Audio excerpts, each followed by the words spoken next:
think we're live, man.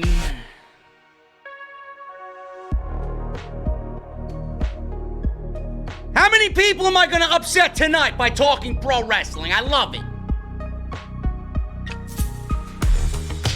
Keep hanging on my balls, Twitter. I love each and every one of you. Roman Reigns is the new heel. The big dog heel on SmackDown.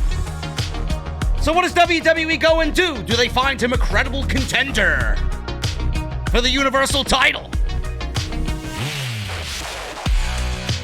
Do they really solidify his heel run right out of the gate with a top contender? Or do they have half of a tag team that's been out for months in JEY USO pin Matt Riddle? Yes, folks, I didn't stutter. Pinning Matt Riddle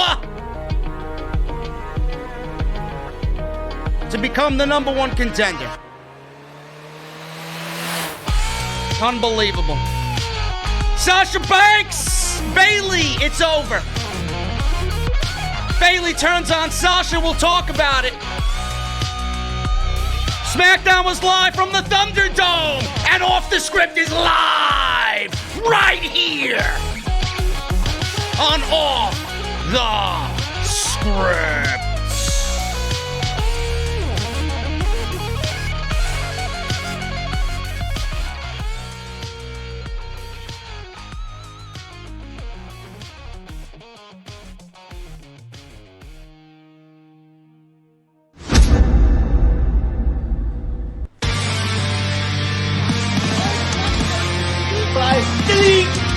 Mine.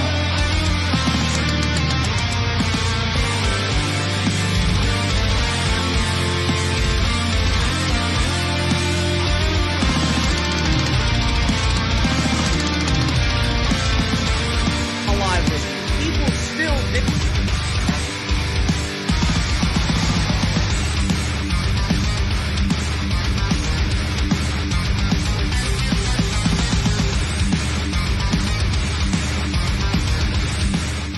What is going on, guys? Thank you so very much for joining me right here on Off the Scripts. Unbelievable, man. Unbelievable. Did you guys know that I talk pro wrestling and I make people salty? I got the greatest job in the world, man. I'm going to tell you exactly what you tell me. If you don't like it, don't watch. Nobody's asking you to watch me. You're watching me willingly. Do you want to know why you're watching me? And it's not because Jesse said I put him to sleep. Asshole. You watch me because I'm right. You watch me because I am the bringer of truth. You watch me because nobody does it like I do. And when I speak, you get upset because you don't agree with it. That's the fact of the matter here, folks. I had one person tell me this week that I'm not passionate about what I do. Oh my God, I had someone tell me on social media, I am not passionate about what I do. Motherfucker, I piss passion. I fucked your mother last night with fucking passion. Give me a break, man. And then she made me a passionate breakfast the next morning. So don't start with me. Unbelievable, man. Anyway, we got a lot to go over tonight, man. We got a lot to go over tonight, man. I'm in some mood. I'm not going to give you guys an over-the-top podcast tonight. I'm not going to rant. I'm not going to bitch. I'm not going to complain like I usually do. I'm going to give you guys the facts. Do you want to know why because this show is not worth me getting upset over. This show is not worth me losing my voice over, because we have a show tomorrow night called All Out. We have a show called All Out, presented by All Elite Wrestling tomorrow. So I will be covering that because, I mean, give me a break. That is the much more important show this weekend. So, tonight, folks, Matt Riddle was pinned by JEY USO. Matt Riddle was pinned by JEY USO. And, you know, I'm watching the show, and I'm asking myself, who could possibly be this fourth man, right? Who could possibly be this fourth man? Now, WWE, in the wee hours of yesterday morning, early Friday morning, they announced a fatal four-way for the number one contendership for Roman Reigns' newly won Universal Championship. It was a fatal four-way between Baron Corbin. I shall not call him king, yet he wants to flaunt his new Rolex around. Good for you, bro. I can do the same thing. That doesn't make you a fucking king, okay? Baron Corbin, Sheamus, Matt Riddle, and Big E Langston. Big E. Now, I'm looking at this fatal four-way, and I'm asking myself, Jesus Christ, this doesn't make any sense.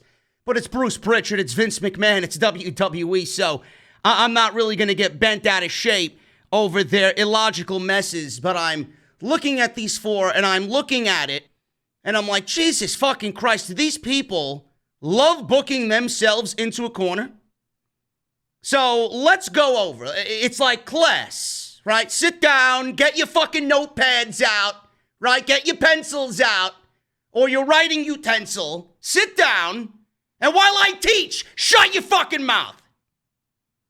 Class is in session now. Let's go over why this doesn't make sense. Sheamus. Start with Sheamus. He's the easiest one. Sheamus has been a loser. Sheamus is a loser. I'll take my fucking baton or my little pointer in the class and bang it against the fucking chalkboard. Sheamus, loser. Loser. Lost to Jeff Hardy inside a fucking bar in a bar fight. And then, I don't even think he won a... Did he win a match? I don't even think he won a match coming out of that. And then he loses to Big E, of all fucking people, at the pay-per-view. So, I don't know, man. I just don't get it. Losers get WWE championship opportunities is the way WWE goes about booking this shit, right? So, I guess he fits right into the mentality of WWE.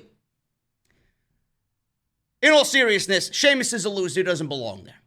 Baron Corbin, I don't know what the fuck he did. He lost to Matt Riddle at the pay-per-view. So he doesn't belong there. Matt Riddle, too soon. Matt Riddle belongs there, but not yet.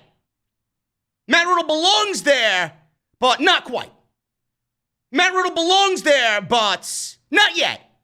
Maybe 2021. So Matt Riddle being there is not really logical in my eyes. Because if you have him win, which, I mean, if you're looking at the field, he probably makes the most sense. He's only going to go up against Roman and then inevitably lose. And Matt Riddle can't lose now, can he? I thought Matt Riddle wasn't worried about being buried by main roster creative. Here we are, having him lose to JEY USO on SmackDown. One thing I ask myself is, how long before we start talking about Keith Lee in this manner? Matt Riddle, not yet. And then obviously you got the most blatant of them all, who is not ready at all. I mean, Big E is a sheet of cookies, and he is the cookie dough. He's not even molded into the fucking cookie shape yet to go into the oven. And you want to give this guy a WWE title opportunity. For what? For what? He beat The Miz? He beat John Morrison? I mean, I could fucking sneeze and these guys would lose. That's how fucking terrible they are. And then he beats Sheamus at the pay-per-view.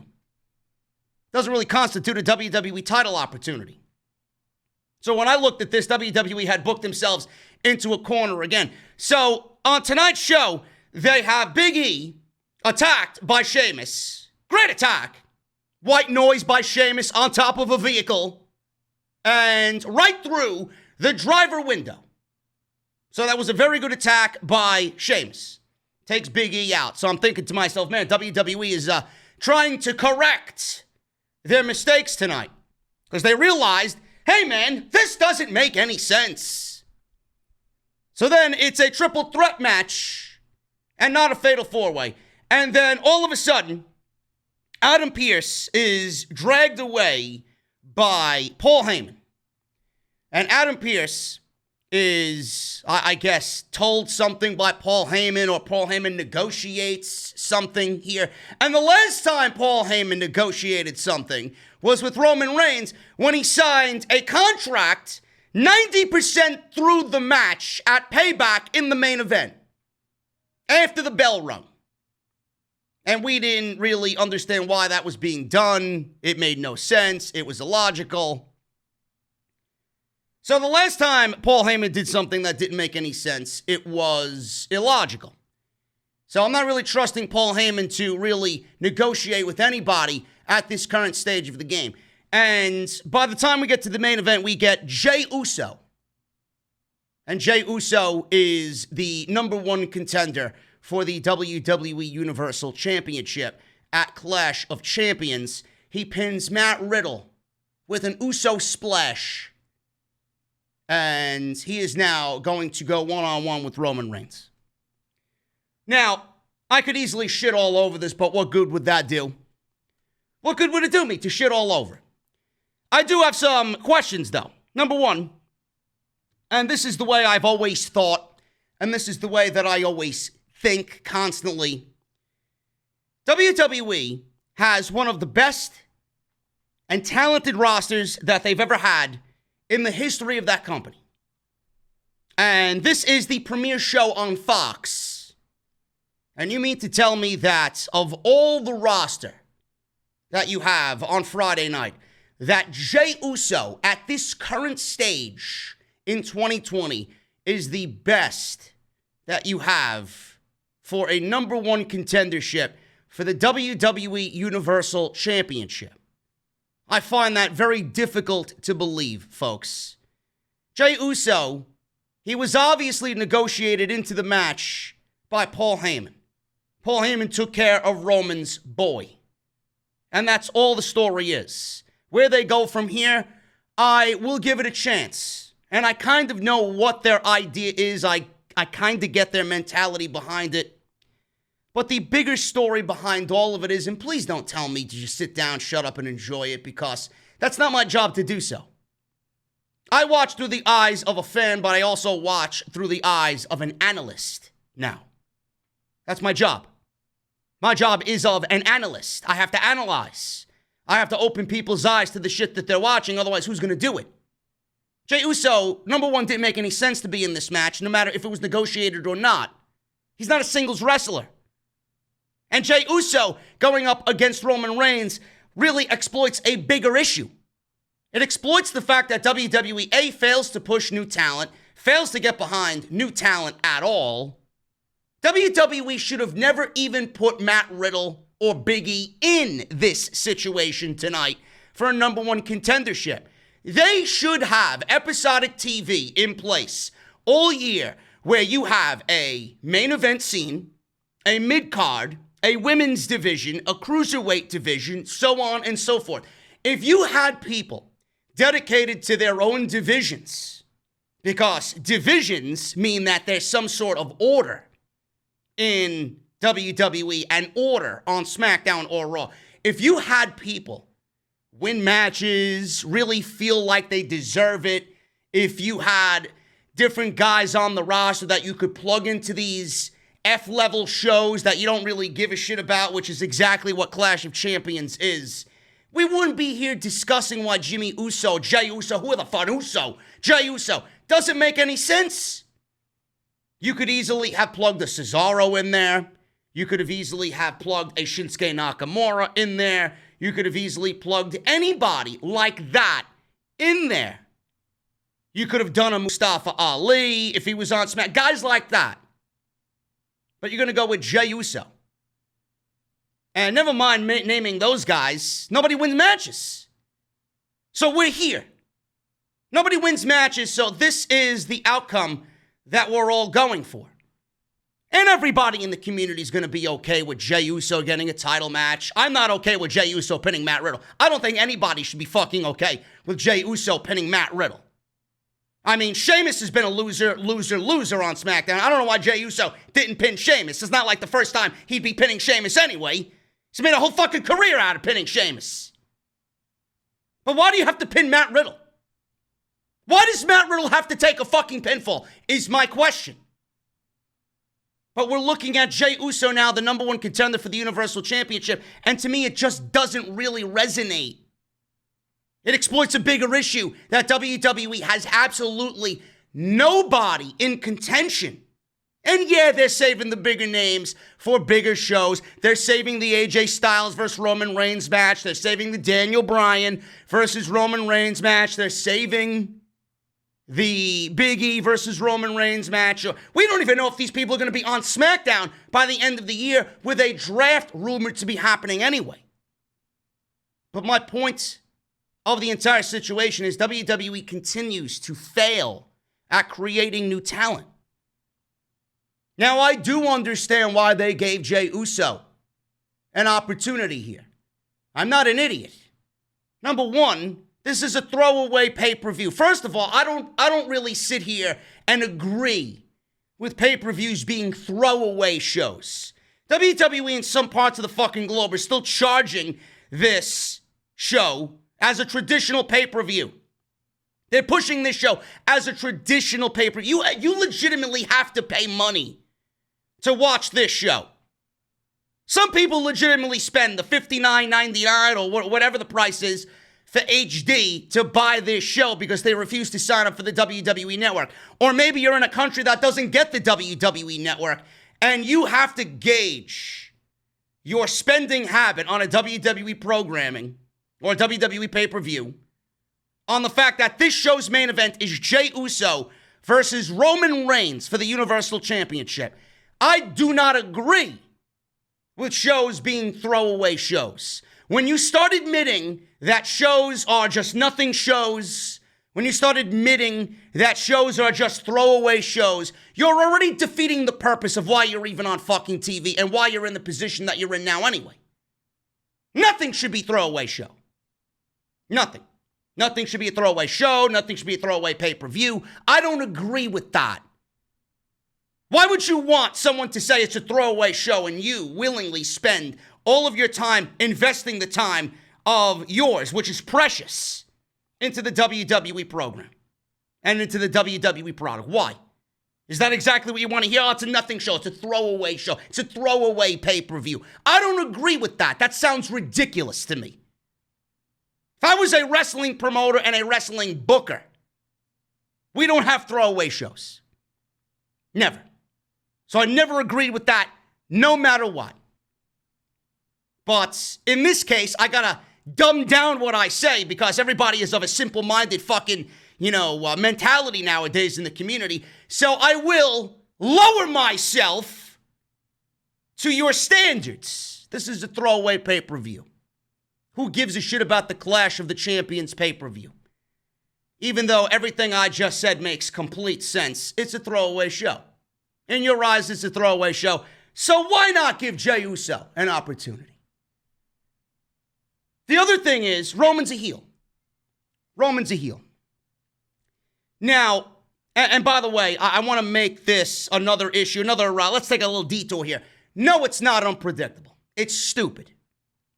Everything that I just mentioned here negates the fact that it's unpredictable. Any one of those guys would have been unpredictable, except for Baron Corbin, which he was my choice anyway because, WWE loved that Baron Corbin feud with Roman Reigns for fucking 8 months. And I was actually expecting Baron Corbin to go one-on-one with Roman Reigns again, just for WWE to troll us. It's not unpredictable. It's stupid. It's stupid. Roman Reigns is a heel. Roman Reigns is a heel. Jey Uso versus Roman Reigns is not only going to happen because it's a throwaway show, but they are family. And if the mentality here is Jey Uso, a babyface, versus Roman Reigns, a heel, and their family, and Jey Uso and the Usos in general are generally liked by the WWE fans. If Roman Reigns really goes out there and kind of shows off this new heel persona, even on family, and family means nothing to him now that he's aligned with Paul Heyman, then I get it. I get where they're going with it, and I get their mentality. Because it would actually aid in Roman being the heel that we all want Roman to be. And if he doesn't give a shit about family, who is he going to legitimately give a shit about? So I get it. I get all sides of the spectrum here. But that's not my job. Any fucking idiot can come on here and give you the same takes that I gave you. It's the simple fact of the matter that WWE is clueless. This is all they have. This is the best that they can conjure up. That's my problem. There should have been other much well-established guys on this roster to plug into that role. Cesaro comes off the fucking mind instantly. Instead of being in a worthless tag team with Nakamura, this guy should have been a guy like Jey Uso tonight to plug into that role, to give him an opportunity on a pay-per-view to go out there and wrestle a great match, because you know it would be great with Roman Reigns. Not having to subject yourself to Jey Uso, which at the end of the day, everybody's looking at as, give me a break. Nobody believes in Jey Uso. Nobody expected Jey Uso. Nobody thinks Jey Uso is becoming the WWE Universal Champion. It's stupid. I get it. I gave you the reasons, but it's stupid. And WWE has a glaring issue of not pushing new talent. How long before we start getting Keith Lee on Monday Night Raw getting buried? Give me a break. That's that. The other thing is Roman Reigns. I got to mention this because I mentioned it on social media tonight.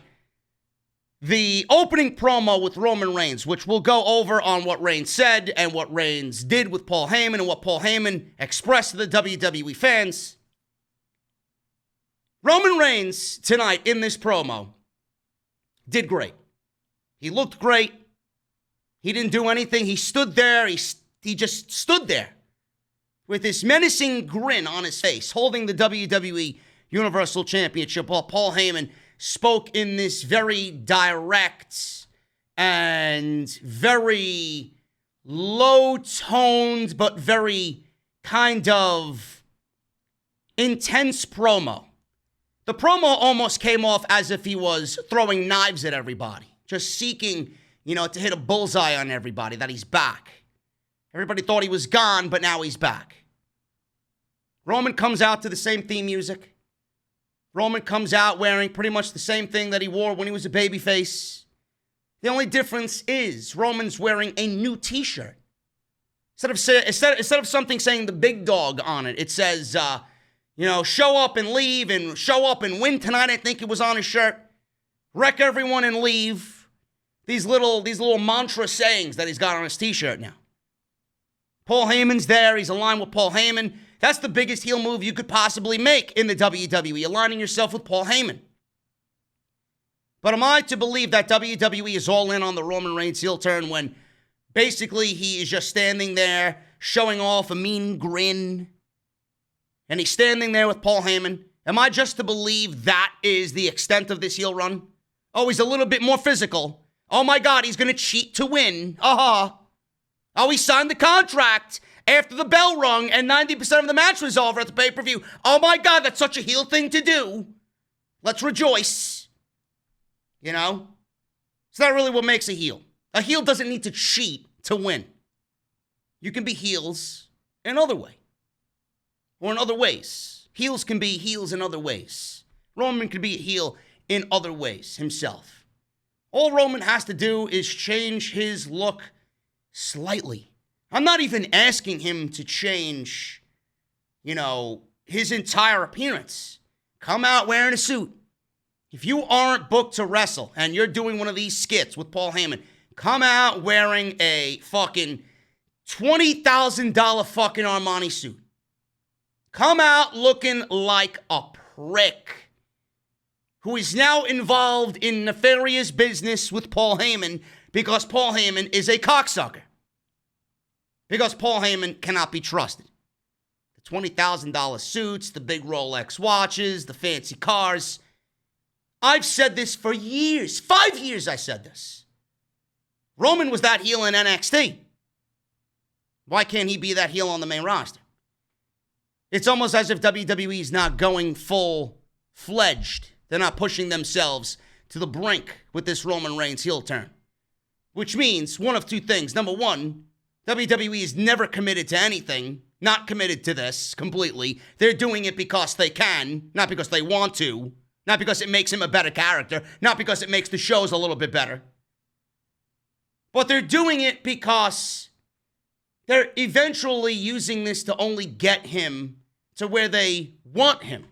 And that is a babyface. And with Roman's attitude tonight, he had this attitude of like, oh, I'm going to take care of it, Uso. I'm going to take care of it. You know? Talking to Jay in the back. It's good to see you.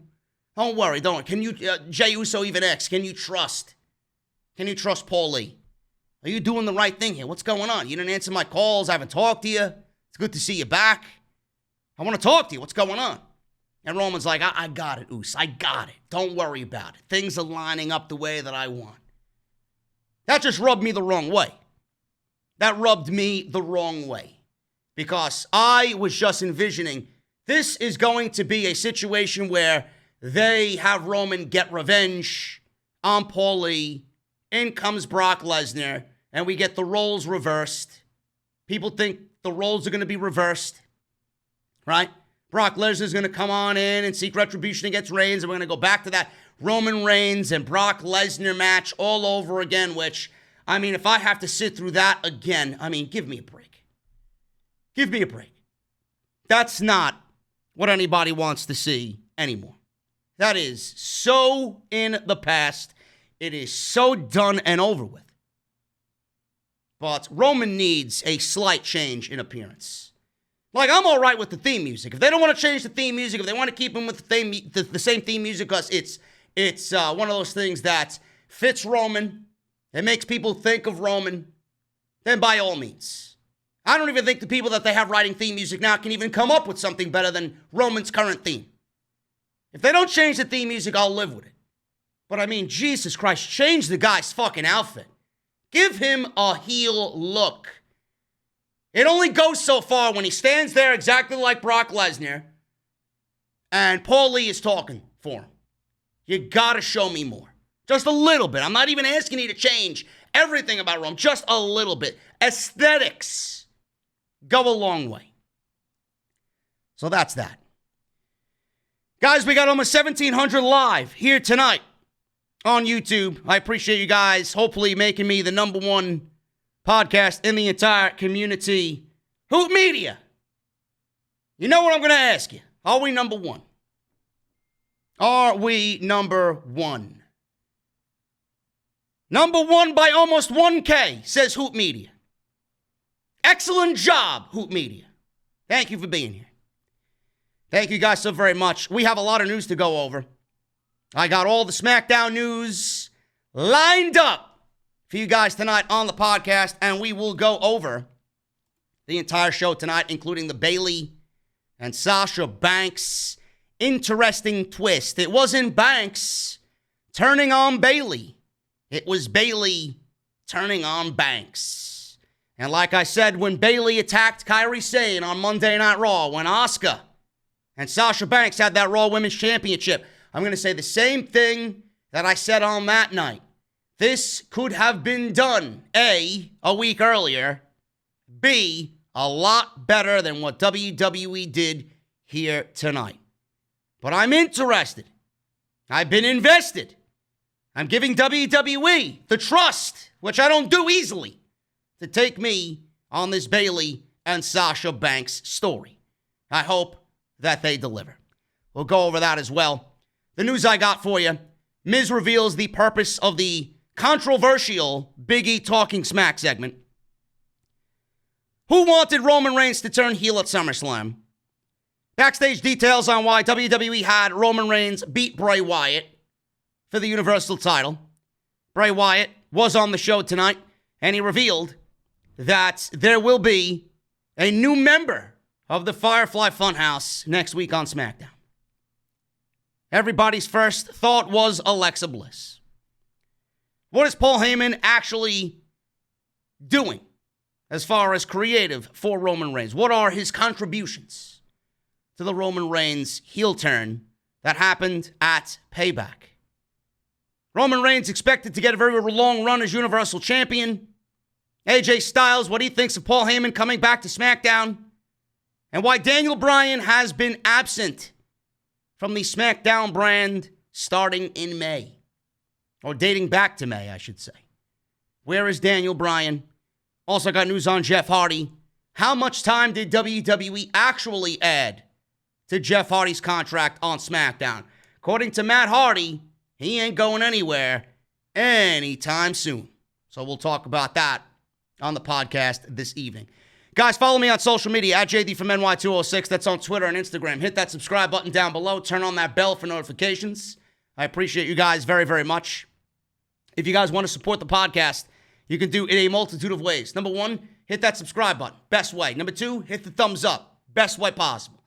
You guys can actually go to the Patreon page, patreon.com/JD from NY206. And I will be unveiling some very cool news this weekend as it pertains to the Patreon stuff. I'm reworking the entire Patreon page for the holiday season, so you guys get some really, really, really special stuff for the holiday season, and I will talk about that this weekend. You guys can actually go and get your masks. Off the Script now has black masks in stock at mouthmasker.com/OTS. Go and get your masks, your face coverings. Go and wear them. You got the new t-shirt, bonfire.com. That is the IWC Savior t-shirt, the new JD's NEGAN t-shirt, exclusively sold on bonfire.com. Make sure you guys go and check out all the other videos that you might have missed on the channel. Links for all the appropriate playlists down below in the description of this very video. There was an Off the Script extra as of this week. Go and check that out. And the schedule for this coming week. There was no Off the Script today like usual on Friday. I'm just doing this big SmackDown live stream, this live review for you guys on YouTube. So that is what you're getting today. I'm going to be here a little bit longer than usual. So we got SmackDown tonight, All Out tomorrow, live. Hopefully you guys join me for that. It's going to be a big, big, big night of AEW action with their biggest show of the year, All Out. We'll be live on YouTube Saturday night. And then on Sunday, time permitting, I got to see if it's going to be in the afternoon or in the evening. I would prefer in the evening. But I will be live with episode 342 of Off the Script. We got some major news on Vince McMahon thinking he can own WWE superstars and their real life names. He is no longer allowing them to do Twitch or Cameo or anything regarding a third party. Vince McMahon's putting an end to that. We're going to go over all of that on Sunday's live stream, big live stream for episode 342 of Off the Script. Plus, why I think, and why everybody thinks, and why this should be the way it is, why the Wednesday Night Wars between AEW and NXT at the end of the year should cease to exist. It is not the right business move for either brand, and I think the preempting of NXT and AEW for the last 2 weeks has really showed you that. So we'll go over that. Major news coming out of Off the Script on Sunday. So that is that. And the podcast is brought to you guys today by Audible, audibletrial.com/offthescript. Make sure you guys go and get your 30 days free of Audible service. That also includes one free audio book of your choice. It is very simple, guys. All you guys have to do is sign up, use our link, and you're going to get 30 days free and one free audio book of your choosing. Great way to support the show, and I want to thank Audible for sponsoring the podcast right here on Off the Script, man. So thank you guys so very much for choosing Audible and using our link. SmackDown started with Roman Reigns. Roman Reigns. No Salrex. Blue Chew is not the sponsor tonight, bro. If you need some Blue Chew, hit me up. Now, yes, JEY USO winning and pinning Matt Riddle. I know you might need Blue Chew at the end of the evening, but Roman Reigns opened the show with Paul Heyman. They fed loud boos inside the Thunderdome. Very fake, very forced. And at least they're giving you boos when it comes to Roman Reigns. They're not giving you cheers. So in that aspect, I guess they're pushing him in the heel way. So Reigns walked out with Paul Heyman, and they were in the ring, and this was going to be an explanation about what had happened at Payback. So we got Paul Heyman saying that Braun Strowman and Bray Wyatt do not make the quintessential picture WWE champions that the company envisions. Just when you thought I was out, this man, Roman Reigns, he points to Roman Reigns, he pulled me back in. Don't make fools of yourself pointing your accusatory fingers at me for corrupting him, because I assure you it is him corrupting me. And then all of a sudden, I don't know if you guys got a glitch on the screen. I'm not sure if you guys got a glitch on the screen or if it was just my cable provider. If you guys got a glitch on the screen, give me a thumbs up in the chat. There was a weird glitch. People were saying on social media that could be a tease about Retribution. That could be Roman Reigns and Paul Heyman being involved in Retribution. It may be Retribution coming to SmackDown and possibly attacking Roman Reigns or Paul Heyman in the future. But then we got Retribution in the news article that I covered on Off the Script Extra. Retribution is going to be Monday Night Raw exclusive only. They're only going to be exclusive to Monday Night Raw. And that's it. They're not going to be on SmackDown anymore. So I don't know what that was, but it was obviously there for a reason. Or I'm going to throw this out there. Maybe the SmackDown hacker is not dead yet. Maybe WWE is keeping Retribution on Monday Night Raw because they want to bring back the SmackDown hacker. And if Retribution's running around on both shows, they can't really do that because it's too similar. So Monday Night Raw has Retribution, and maybe the SmackDown hacker is back on Friday nights. I don't know, but I got a weird glitch, and it looks like you guys in the chat too. Some of you said you had YouTube TV. It happened on YouTube TV as well. So when he pointed to Roman Reigns, he said, "This man corrupted me. It was not me corrupting him." Now, that's a very interesting line. Because who, in fact, wanted Roman Reigns to turn heel at SummerSlam? Dave Meltzer noted on the Wrestling Observer Live that Reigns himself asked to be turned heel. For what it's worth, Reigns said years ago that he was interested in being booked as a heel. WWE clearly did not listen. They never listened to their actual performers, even when they probably most of the time know best. It is not known who made the decision to have him paired with Heyman, but I'm assuming it was a mixture of Roman Reigns and upper management that is closely involved with Roman Reigns, and I would not be surprised if Paul Heyman is behind this as well, being that he was still an on-air performer for WWE with Brock Lesnar. I don't know. But I know from this point on that Heyman and his contributions are going to be close to the vest when it comes to Roman Reigns. Now, Meltzer says it is not known whether it was Reigns or McMahon who made the call to put Heyman with Reigns, but Reigns did ask to turn heel upon his return after being out of action since March due to concerns over COVID-19. End quote. Maybe it was Reigns. For all we know, maybe it was Reigns who wanted to work with Paul Heyman. If you guys remember back in the day when Roman Reigns was feuding with Brock Lesnar, Roman Reigns and Paul Heyman go way back. They do. Roman Reigns has always been a Paul Heyman guy, and that respect has always been mutual between the two parties. Paul Heyman, even in that promo when he was battling Brock Lesnar for the WWE Championship, Paul Heyman, even in his promos, always referenced the prestige of the NOI family. Always having massive respect for Roman's family and Roman's background. So maybe Roman Reigns is the one who wanted to work with Paul, and being that Roman was going to be a heel anyway upon return, maybe Vince McMahon succumbed to Roman Reigns and said, you know what?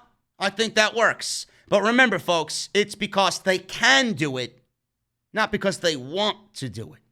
This is all leading to Roman inevitably becoming a babyface again when we actually have live human beings in WWE stadiums.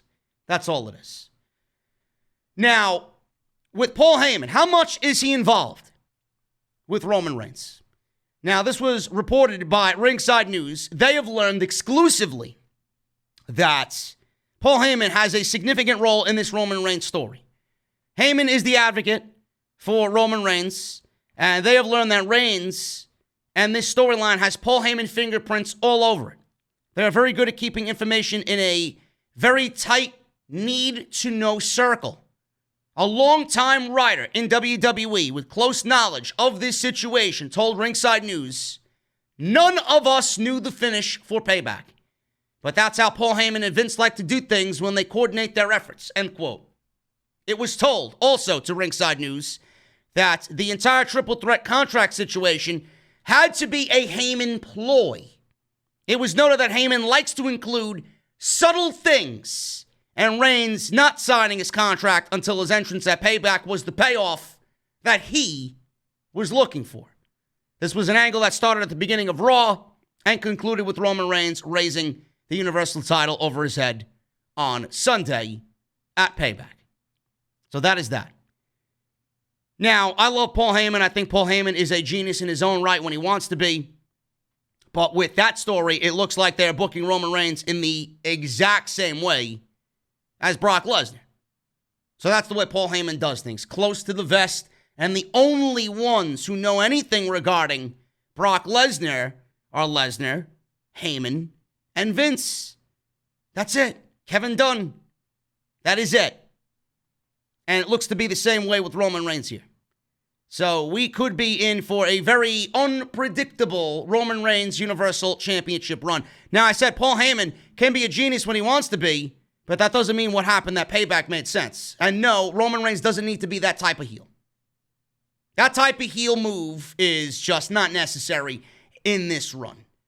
You've aligned yourself with Paul Heyman. That's all the heel run you need. That's the only heel tactic you need. Just go out there and do what your shirt says. Wreck everyone and leave. You don't need to sign fucking, storyline contracts that don't make sense 90% through the match, only for you to show up in the last 3 minutes and win the title. Because that did not make any sense whatsoever. And it made everybody involved look like a blithering idiot.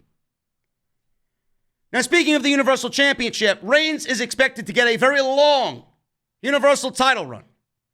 Now, this also comes from Ringside News as well. A WWE source said Vince is not playing around. He wants Roman to hold on to that belt until WrestleMania, at least. Everyone knows the fans will cheer him, and we all expect him to be a babyface sooner rather than later.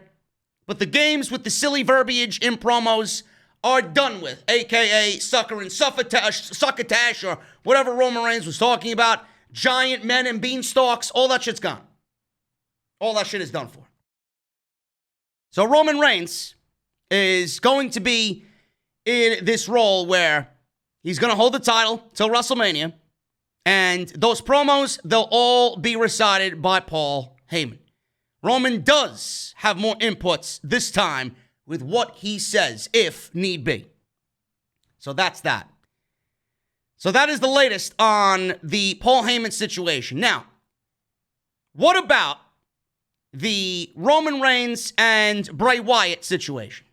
Is Bray Wyatt going to be a babyface to Roman's heel on SmackDown? We don't know. We don't know. They could end up on different brands by the end of all this because there's a draft supposedly coming up in the next month and a half at least.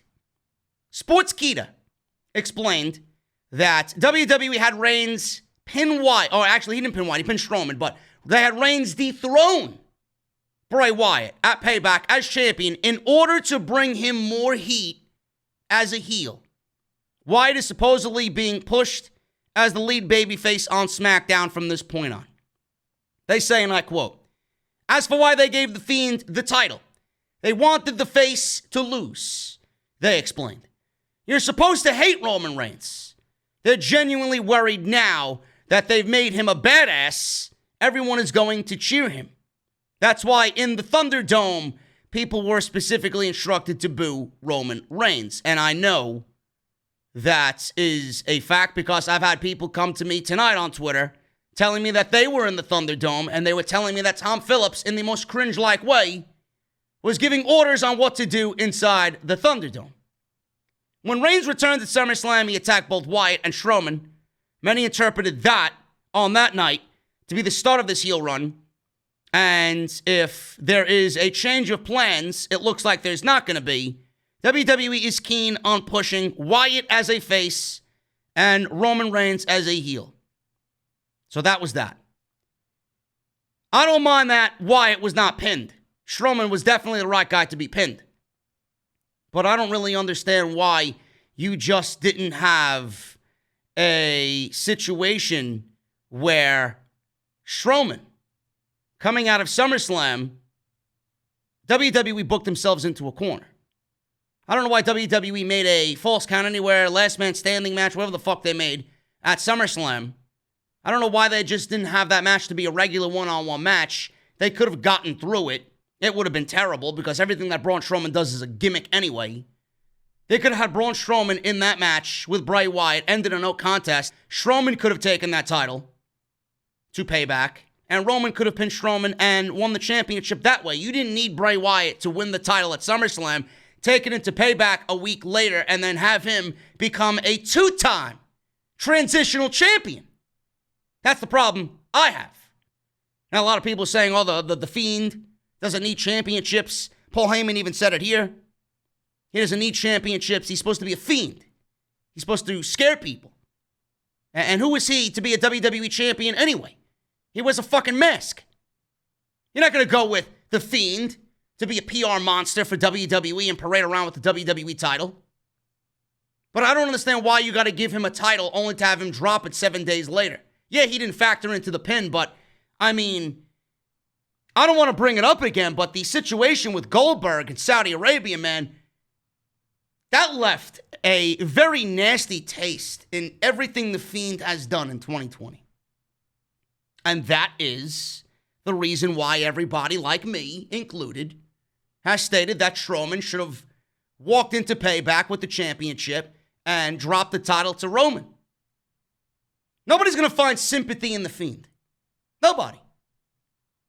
What difference does that make? Who the fuck is going to have sympathy for Bray Wyatt because he lost the championship? He would have lost regardless. And WWE's only going to add Alexa Bliss more than likely to his act.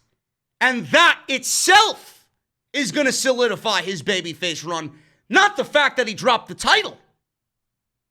So when WWE adds Alexa Bliss next week to the Firefly Funhouse, it's going to make everything that this report by Sportskeeda absolutely meaningless. It's going to be absolutely meaningless. Bray Wyatt dropped the title because they want people to feel sympathy for Bray Wyatt? That doesn't make sense, man. Doesn't make sense. The guy should not, no matter if he's a fiend or not, should not have been a transitional champion. That only takes away from the overall act. If you don't want him with championships, don't book him to win championships. It's plain and simple. So after the glitching, he said he was tossed aside into a shark-infested ocean of obscurity, he said, only to be rescued, saved, and pulled onto the island of relevancy by Roman Reigns. Heyman was asked where the appreciation was for Reigns through life-threatening illness, but nobody thanked him when he needed just a little time off. Where was everybody? What did you do with his championship? What did you do with his championship? A fiend? A fiend is not born to reign as champion. A fiend does fiendish things. A monster is not born to reign as champion. A monster does monster things. He asked what it would be like to tune into Fox News and see a fiend or a monster representing the Universal title. He said Reigns represented what WWE is built on: family, tradition, legacy, the responsibility of being a champion, and the accountability of owning one's actions as a champion. And that is who this champion is, as he points to Roman Reigns. He said on Raw they have a triple threat match to determine who will face their champion at the Clash of the Champions. Heyman said everything they do with Reigns on SmackDown will be bigger, better, more sensational, more spectacular than anybody else who has ever come before him. They did a triple threat. We will do a fatal four-way tonight. I like that. I like that. At least Paul Heyman put it in his promo to make sense of why they did a fatal four-way. Now, the guys in the fatal four-way didn't make any sense, but I appreciate the fact that he went above and beyond to tell me why there was a fatal four-way, and it's not his job to do so. Maybe as it pertains to Roman Reigns, but he's not a part of creative. But I appreciate the effort. So that's why he said they're having a fatal four-way tonight. Heyman said the four wrestlers' names don't need to be uttered by him or Reigns, so he'll leave that to Anderson Cooper and Carmella's latest boyfriend over there, pointing to Michael Cole and Corey Graves.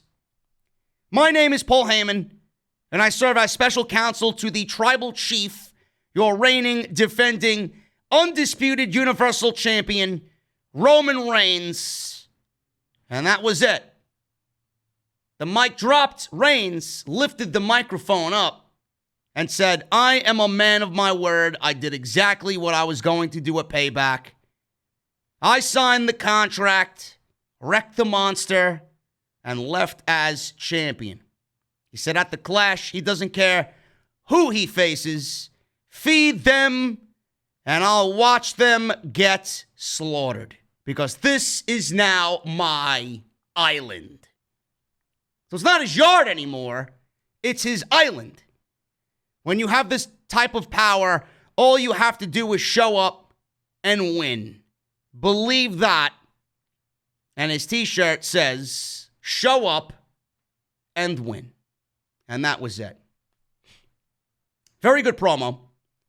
I appreciate the effort here by Heyman to tell me why there was a fatal four-way. Reigns looked great. The title looked great on Roman. Heyman sounded great.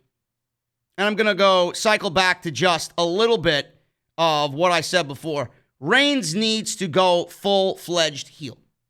He needs a proper attire. You can only go so far with what you've done so far. You need to go all the way. Commit yourself to everything as far as Reigns being a heel. At that point, I will then say, good job, WWE. Until then, I can't. Because he doesn't feel like a heel yet. He only feels like somebody that now is a little more cooler because he's standing next to Paul Heyman. He needs to be a heel through and through. You can't have some heel. You need to be all heel. Backstage, JEY USO welcomed Roman Reigns. He said he made the whole family proud. Says he's been calling him and texting him all week, so what's the deal? Reigns kind of dismissed him a little bit and said, I'm a busy man. I'm busy. Reigns gave Heyman a look and said, yes, sir. I'm walking away. So he left Roman with JEY USO. So Uso then asks when Heyman left, what's the deal with Paul Lee? Do you trust him? Reigns says he's got everything under control, so just let me handle it. Uso then offered him a chance to watch his back. I got you, Us. No matter what, I got you. Reigns kind of blew him off. He said he loves him and hit him up. And Reigns walked away. Uso yelled, well, let's go get a steak after the show. So he didn't really look good with the Roman Reigns vibe that he got there. He was kind of worried. He gave off this worried look as Roman Reigns walked away. Now, we move on from that to Otis and Tucker. Heavy Machinery versus Miz and Morrison. This was the first match that started SmackDown. Very, very sloppy. Very sloppy effort by Heavy Machinery and Miz and Morrison. Not one of John Morrison's best outings at all here. So, like I said, with that being said, sloppy. Heavy Machinery had an early advantage here. They tossed the heels around. Tucker launched Morrison across the ring. Otis followed up with a shoulder tackle. So, Heavy Machinery ran wild for a little bit, cleared the ring. We go to commercial break. We're back from break. We got Miz and Morrison now, healing it up. They're beating on the baby faces. Otis got the hot tag from Tucker, ran wild on both Miz and Morrison. He took down both guys with shoulder tackles. Otis missed a charge in the corner. Miz and Morrison took over again. They isolated Otis on their portion of the ring, or in their portion of the ring. Cut him off from Tucker. Otis made another comeback. Tossed Morrison to the floor. Went to go tag Tucker for the hot tag, but Morrison pulled him off the apron. He then hit a neck breaker on the floor to take Tucker completely out. Otis made another comeback. Hit a series of suplexes on both Miz and Morrison. Otis then nailed the Caterpillar on Miz, followed up with a Vader bomb on Miz for the 1-2-3. And that was it. Heavy Machinery wins. These are legitimately the only tag teams in WWE on SmackDown right now. Not really a good look for the SmackDown tag team division. After the match, Morrison grabbed the Money in the Bank briefcase and ran off with it. And he was smiling like a pig in shit, thinking that he is now the Money in the Bank briefcase holder. John Morrison would probably end up doing more with it than Otis has done with it since he's won it. But that does not make John Morrison the Money in the Bank briefcase holder. It just means he's a thief. Just like WWE are thieves, robbing us of our time every single Monday and Friday. Big E was backstage. He was with Drew Gulak and the Lucha House Party. There was a birthday cake in front of Big E, and Big E announced that Xavier Woods was back hosting Talking Smack tonight, and it's his birthday. Big E said excitedly that he is ready to win tonight and cash in his golden ticket against Reigns. And then some security guard came over and told Big E that Xavier Woods has arrived. Big E walked with the cake to the parking area, and he was calling out to Woods, "Woodsy, where's your ass? Where's your ass?" And it wasn't Xavier Woods, it was Sheamus. Sheamus attacked him, gave him a bro kick, rammed his head into the hood of a car with a white noise. Excellent stuff there. Then we got Pat Buck and Adam Pearce and a bunch of WWE officials arriving on the scene. They told him to stop, and they called for medical attention and a gurney and an ambulance to come on and take Big E out of here because he was destroyed by Sheamus here on SmackDown. So then they showed Big E being attended to by EMTs. They were putting a neck brace on him. He was conscious and breathing. And obviously, that took him out of the fatal four-way. Caleb Braxton said Big E had suffered major lacerations by going through the window and most likely other serious internal injuries. Sheamus walked up and said sarcastically, "It must be difficult to watch this." I love Sheamus. I think Sheamus is great. She asked if he was upset because Big E beat him at Payback. Sheamus said that he was just defending himself. He said maybe Big E just got some bad information. He said if you want to be in the main event and grab the brass ring, you have to stay focused. He said, wait a minute. Grab the brass ring? Bro, the brass ring does not exist. The brass ring is a figment of your imagination. It doesn't exist. You have to stay focused. He said Sheamus is thinking of strategy, whereas Big E is just thinking about laughing and dancing with his friends. It's kind of sad. This could have been the biggest night of Big E's career, and he let his old friends drag him back down again. He perked up and said he has a big match later, so he has to go and prepare. In the background, the entire time, medics were lifting Big E on a gurney with a neck brace. Sheamus walked back to Kayla and said, it's probably going to be a triple threat match again. And that's that. You know, I didn't really mind this. I thought Sheamus cut a very good promo here, and I don't really take Big E to be serious when he's standing around with Gulak and the Lucha House Party. I don't look at Big E as a WWE champion if he's hanging out with those guys in the back and he's doing the same old Big E shit. You can file this right in the bin of same old shit. I don't look at Big E as a top guy, singles-wise, yet. But I will tell you what I do love. I love the fact that Sheamus exploited Big E as being not ready. I love the way WWE booked this segment to show everybody per storyline that Big E is not ready. Because as soon as Big E heard Xavier Woods was back, he dropped everything and he dropped focus on what was more important than both Kofi and Xavier and all of the New Day. It was the fact that he was in a fatal four-way to go be the number one contender against Roman Reigns at Clash of Champions. As soon as he heard Xavier Woods, he dropped all of that importance and made the New Day and his friendship and Woods and Kofi more important than anything. And Sheamus exploited him for that. Sheamus exploited Big E not being ready for the WWE Universal Championship on SmackDown. And you know what? I think that's very good writing. And I don't usually say that about WWE. I thought this was great. The attack was great. The message behind it was great. It was simple. It was effective. So when people want to say, JD, all you do is shit on WWE, I want to see this clip actually posted on social media. I want to see people take this clip and post it on their social media and spread it around the community. I'll give you one clue. It won't happen. It won't happen. Why? Because everybody thinks they know and they don't know shit.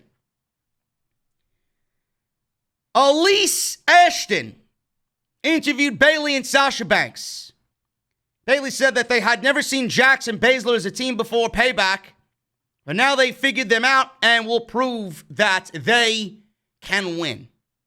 Ashton told Bayley that Baszler has tapped her out 3 times in the ring. The last 3 times she was in the ring with her.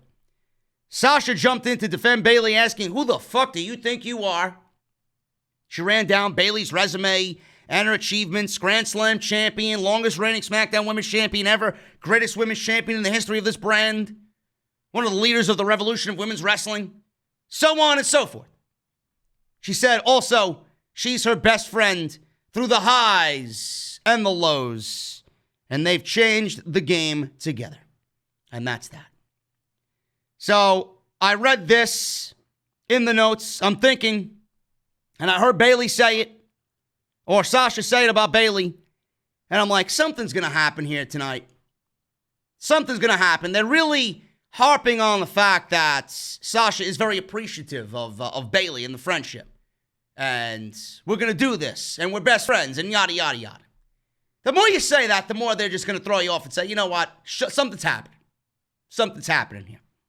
That's exactly what happened in this match. Moving on here, man. Moving on. I will talk about hour 2 in just a second. I want to check the chat. We got 585 likes. 585 likes in the chat. Make sure you guys hit that thumbs up. 1,500 plus here. Thank you guys so very much for making me the number one show in the community. I appreciate you guys being here. Super chats are open. So if you guys want to send in those super chats, you guys can get them in. We'll hang out at the end of the show. Going on into hour 2, man. We got a tag team title match. Nia Jax, Shayna Baszler, Bayley and Sasha Banks. Women's Tag Team Championships on the line here. I thought this was an excellent match. for the Women's Tag Team Championships. But the ending was terrible. The ending is what really pissed me off. Now, with the match itself, I thought this match was equally as good as what they did at the pay-per-view, minus the ending. So we got all 4 starting a big brawl in the middle of the ring as the bell rung. We had, I guess it was, you want to call them faces in this role. Shayna and Nia, I guess, are faces here. So I guess they had the early advantage. They dragged both Sasha and Bayley at ringside or out to the ring side area. Jax and Baszler swung both Bayley and Sasha Banks into the barricades simultaneously at the same time. They go to commercial break. So we come back from break. We got Shayna and Nia in control. They cut off Bayley from Sasha. Baszler was rocking Bayley with knees to the face. Jax slowed the pace down when she was in the middle of the ring. Of course she would slow the pace down. Self-explanatory. Jax slowed the pace down, backed Bayley into the corner. Baszler targeted Bayley's shoulder and snapped her arm backwards. Banks was distracted. Banks distracted Jax. And Bayley hit a chop block on Nia Jax, trying to take the big woman out. Banks got the tag, ran wild on Jax. This was a nice exchange here between Nia Jax and Sasha Banks. Believe it or not, Sasha Banks brought Nia Jax to her best match on Monday Night Raw several years ago. So I'm not surprised to see Sasha Banks do it again and do it right with Nia Jax here on SmackDown. She had double running knees in the corner, followed up by a Meteora for a close near fall. Banks attempted to powerbomb Jax off the apron. Good luck with that, honey. She held on. Bayley made the blonde tag and helped Banks powerbomb Jax. Double trouble by the Golden Role Models. Baszler was the legal person in the match, attempted a Kirifuda clutch, while Bayley countered into a back suplex. Bayley hit a flying elbow on Baszler for a close 2 count. Then we got Sasha and Bayley isolating Baszler in their corner of the ring. Started to beat her down. Banks attempted the running knees on the apron, but Baszler moved, and she crashed into the ring post. Devastating spot there by Sasha Banks, running knee first into the ring post. Baszler fought back, attacked Banks, injured knees. Baszler then continued to work on the knees, making them the story late in the match. Baszler knocked Bayley off the apron and stomped on Banks' legs. And Shayna was going to do the same exact thing that she did at Payback here on SmackDown. She attempted a Muda lock on Banks and attempted a Kirifuda clutch on Bayley. Bayley counted this time and hit a Bayley to belly. And then Banks scored a near fall and transitioned into the Banks statement on Shayna Baszler. Jax jumped back in the match, broke up the submission by kicking Sasha in the back. Then Jax was going to work on Sasha and Bayley. The finish came when Jax ended up on the second turnbuckle. What she's doing up there, I don't know. So the heels in this situation, Banks and Bayley hit a double power bomb on Baszler, get her out of the way. And then Jax comes off in a ridiculous spot. Sasha and Bayley were just standing there waiting for Jax to jump. And then like Godzilla jumping off a fucking Empire State Building, Nia Jax jumps off the top rope. And she comes down on Jax and Bayley, crushing both of them in a double crossbody. Nia Jax pins both Banks and Bayley in the same match. And they retain the women's tag team championships. And that was it. You know, I get it. We're supposed to get Sasha and Bayley continuing their inevitable breakup, but I mean, Jesus Christ, do we really have to watch Nia Jax, A, on both shows now? And B, why do we have to have Nia Jax pin both Sasha and Bayley in the same match? She didn't just pin Bayley. She just didn't pin Sasha. She pinned Bayley and Sasha on SmackDown. Now, after the match is where the real story of this entire match took place. Back in the ring, Sasha was having trouble dealing with the EMTs because, you know, when Nia Jax comes off the top rope and you got injured knees because you ran into the steel post earlier in the match, I mean, that's a difficult situation right there, honey. I know. I wouldn't want somebody the size of Nia Jax coming off the top rope on me either. You know, she does put people out of commission in the range of 6 to 9 months. We don't need that happening to you. So she was shoving the EMTs away. And she doesn't want their help. She doesn't need their help. She couldn't stand. So Cole was saying how proud he is of their competitive prowess and, you know, they're proud competitors. Sasha slid out of the ring as the EMTs said, you know what? You don't want our help? Go fuck yourself. They got out of Dodge. They didn't want to be there, so they went away. Bayley, all of a sudden, turns on Sasha.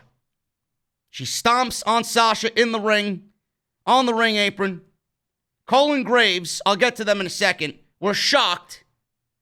She threw Sasha against the ringside barricade, threw her into the steel steps. She was yelling for everybody to shut up. I don't know who she was telling to shut up. Nobody can hear you. The people inside those screens, inside the Thunderdome, can't hear you. She rammed Sasha into the ring post. It looked very weak. She then rammed Sasha's leg against the ringside steps. It looked very weak. She started to pound on Sasha's leg and knee on the ring steps. It looked ridiculous. Then the beating continued in the ring. Michael Cole and Corey Graves did absolutely nothing to sell this breakup. It's almost as if they didn't know what to say. I would rather you try and pretend to be shocked. And oh my God, how could she? Oh my God, why? Instead of sitting there in the most monotone, fucking useless voice possible. For 75% of this, they said nothing. Nothing. All we heard was a repeat soundtrack of a crowd noise while Bayley was beating on Sasha Banks. Then all of a sudden they woke up from their trance and started to sell the beatdown attack and Bayley beating up her best friend. So they added absolutely nothing to this situation. If this was Mike Rome, if this was Tom Phillips, if this was Mauro Ranallo, I'd even give Vic Joseph the call. They would have did it a lot better. But Michael Cole and Corey Graves did absolutely nothing in this situation.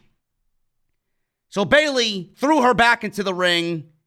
We had one sole referee out there just telling Bayley to constantly stop. Please stop. Please stop. Bayley then looked over at Cole and asked if Michael Cole was happy now. Is it boss time yet, Michael? Sasha was face down, knocked out on the mat. Bayley told Sasha she deserves every bit of this. Cole then asked, what did she do to deserve this?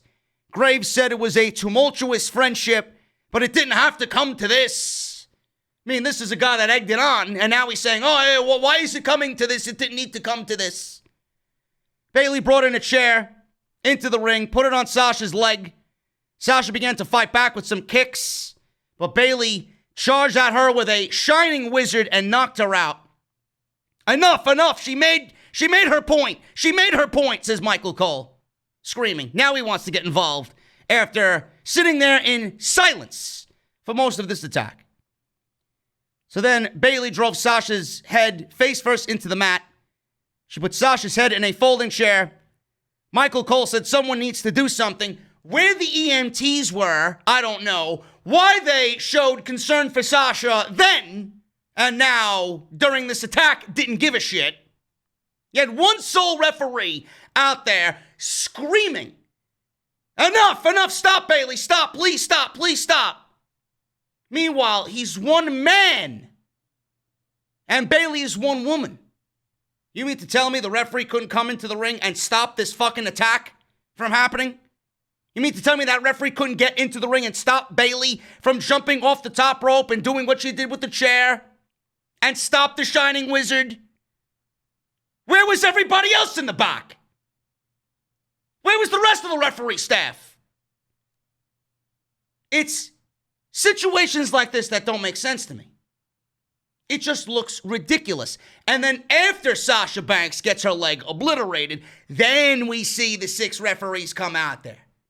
Like they're all waiting and hiding. They couldn't do anything about one lone Bayley out there. It looks ridiculous. Absolutely ridiculous. She rolled out of the ring as the EMTs returned to the scene to check on Sasha Banks.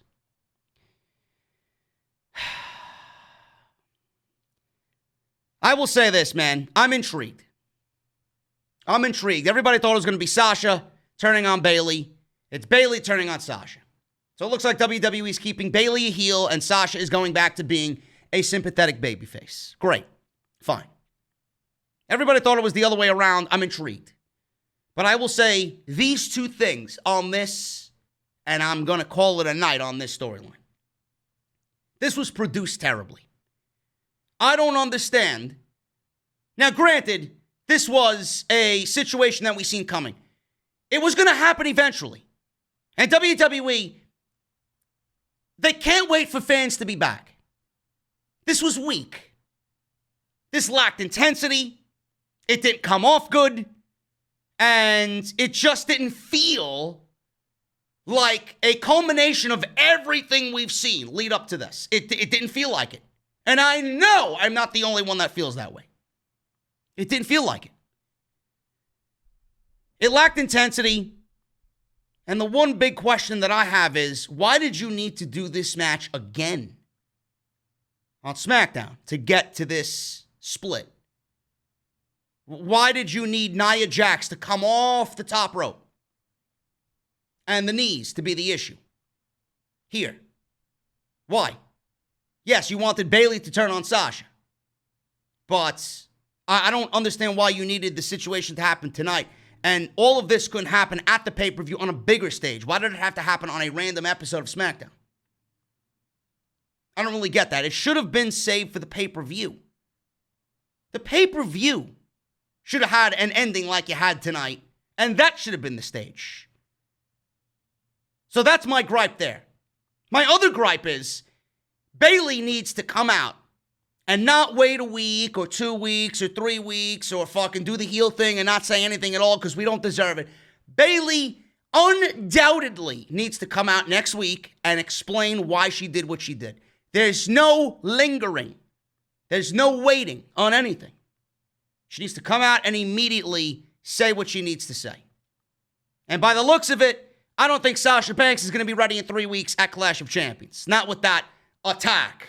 With how weak it came off, I would not be shocked if she comes back at the pay-per-view and challenges Bayley for the SmackDown Women's Championship. But the attack, with what they wanted, I don't think Sasha Banks is going to be at the pay-per-view in 3 weeks.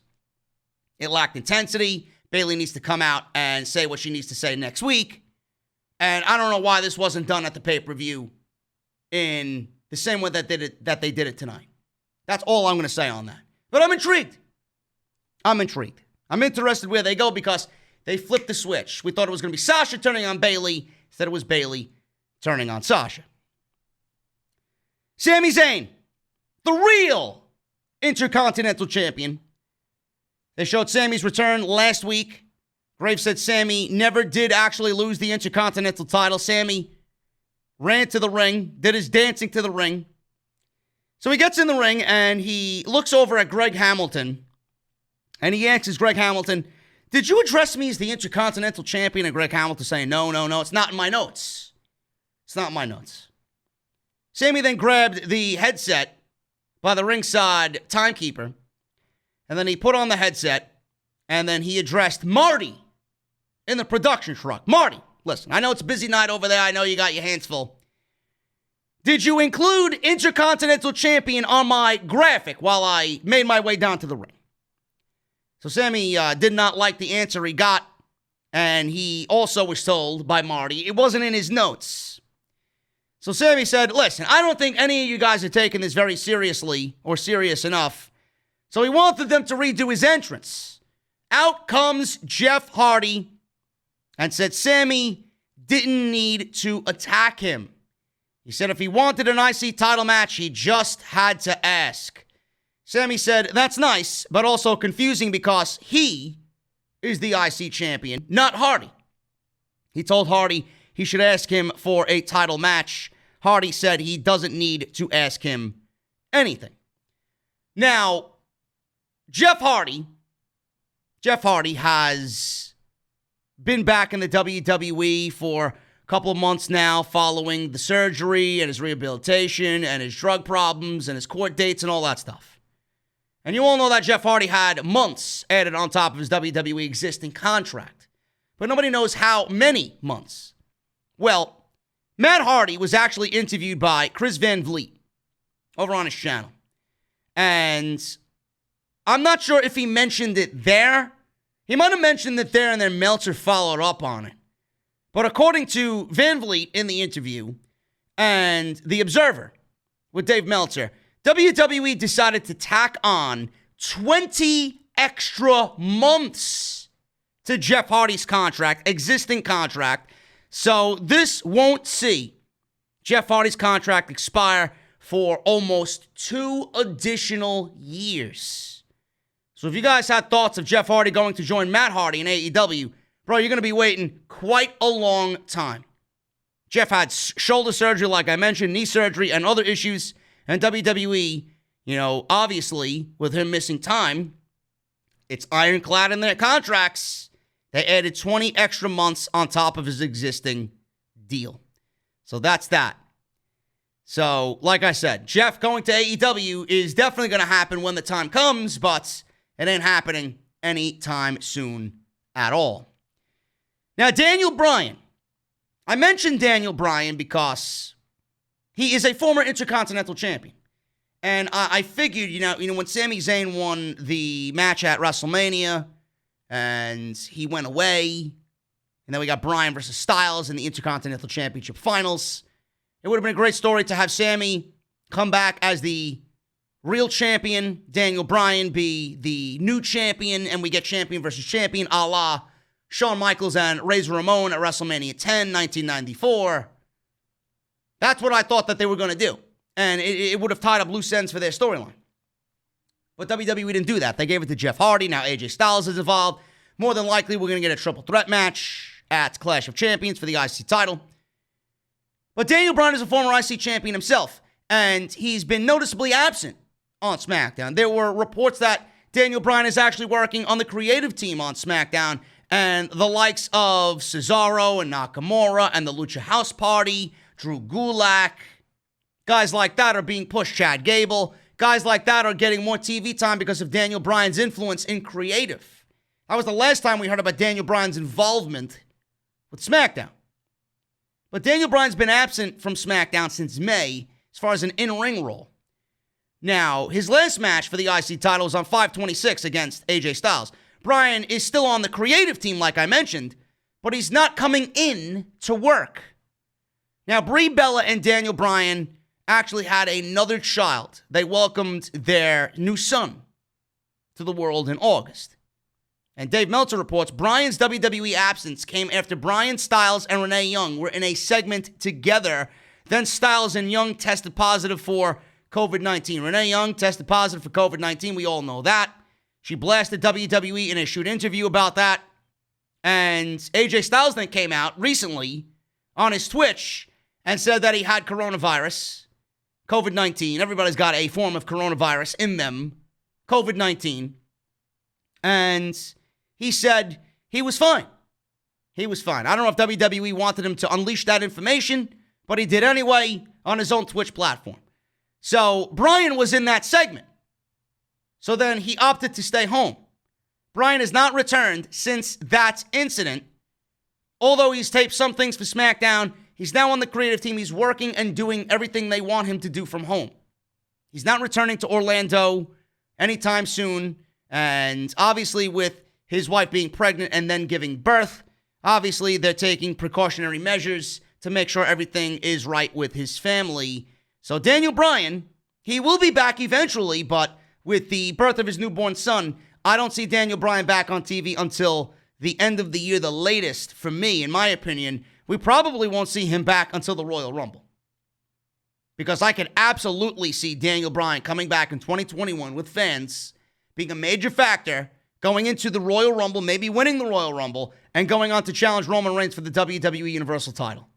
That's got WrestleMania main event written all over it. And you don't need anything to write that story. It writes itself.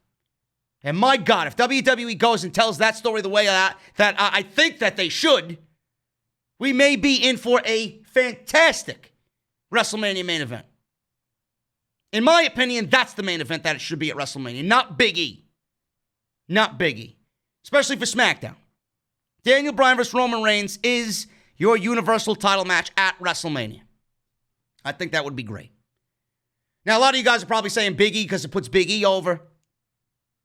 I don't look at Big E and look at somebody like a Daniel Bryan or a Roman Reigns. I don't see Kofi. I don't see Xavier. I don't see Big E.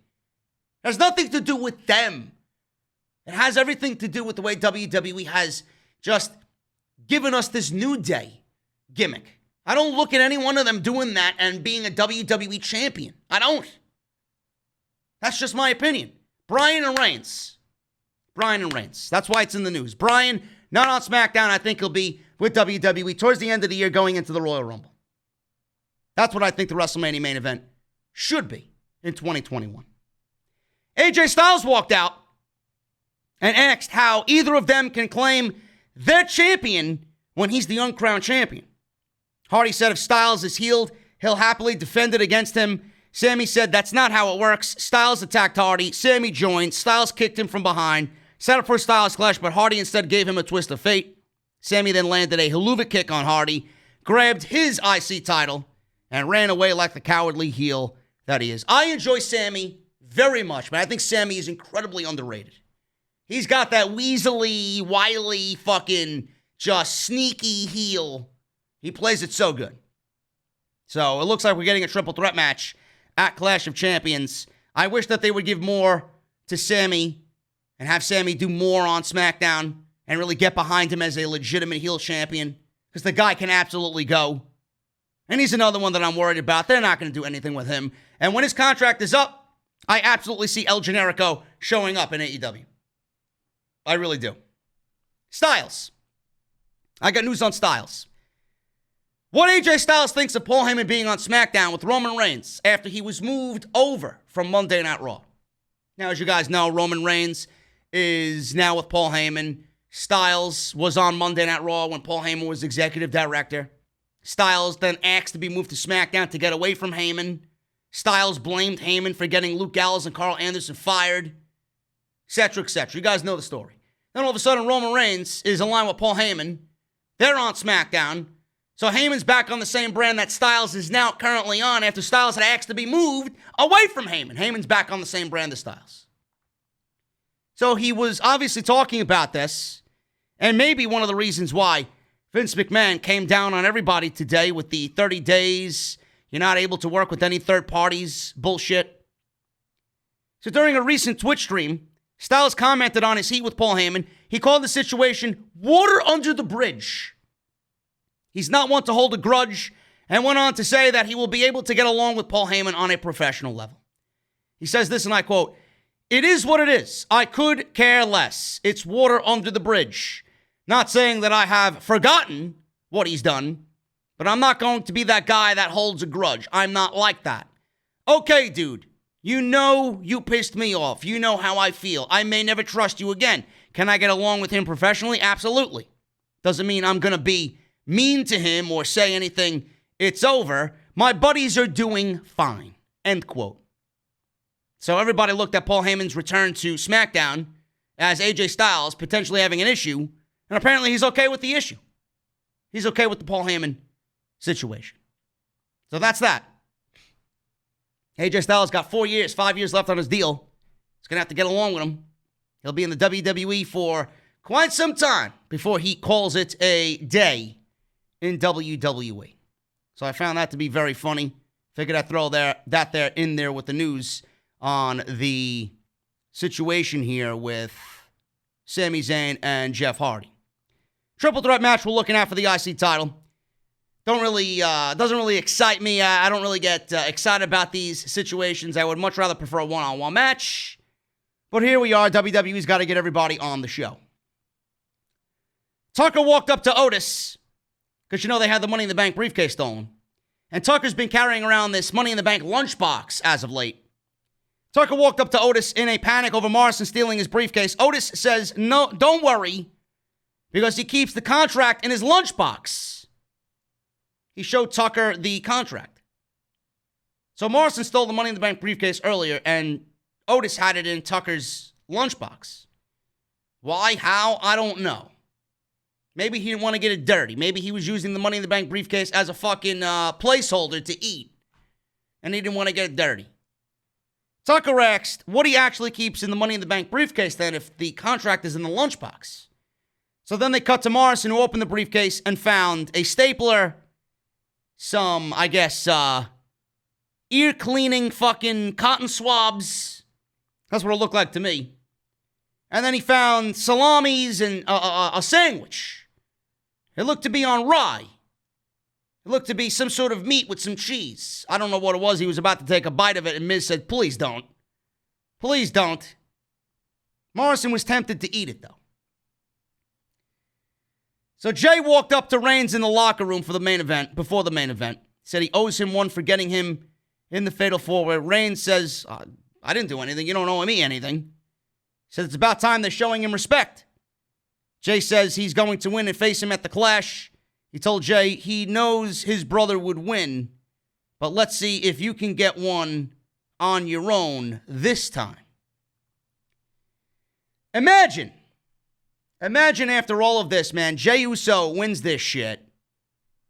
Jey Uso wins the match. Jey Uso's the number one contender for the Universal Championship. Imagine Jey Uso goes to Clash of Champions and we get Jey Uso laying down for Roman Reigns. Jey Uso lays down for Roman Reigns because Roman Reigns, that could possibly be it. You know? Maybe Paul Heyman negotiated Jey Uso to be in this match because he knew Jey Uso would win. Jey Uso is now won. Now Paul Heyman can really do the manipulating. And Jey Uso lays down for Roman Reigns at the Clash. He wins in about 5 seconds, solidifies Roman as a heel further, and then Jey Uso is now in cahoots with Roman Reigns, and we are starting to see a Samoan dynasty formed under Paul Heyman. I don't know. Imagine that. Roman, Jimmy, Jay, even had Naomi in that. Just because of her affiliation with the Usos. Imagine that. Paul Heyman running a stable of Naomi, the Usos, and Roman Reigns. And Jey Uso at the pay-per-view at the Clash lays down for Roman and gives Roman the easy win because why not? They're brothers. I could see it. Maybe that's why he won. Maybe that's why he won the match tonight. Let me know what you guys think about that. So we get this main event. Riddle, Sheamus, Corbin, Jey Uso, Fatal 4-Way. Uso won, like I mentioned, to get a shot at the Clash of the Champions pay-per-view. Riddle went for a submission armbar. Sheamus lifted and slammed Riddle to the mat. Sheamus applied a cloverleaf middle of the ring on Matt Riddle. Riddle then crawled towards the bottom rope. Sheamus dragged him back to the middle of the ring. Uso then kicked Sheamus in the head. Uso ended up landing a frog splash out of nowhere after Corbin had thrown him into the LED board on the ring. Pinned Riddle right in the middle of the ring. Riddle gave Corbin a floating bro.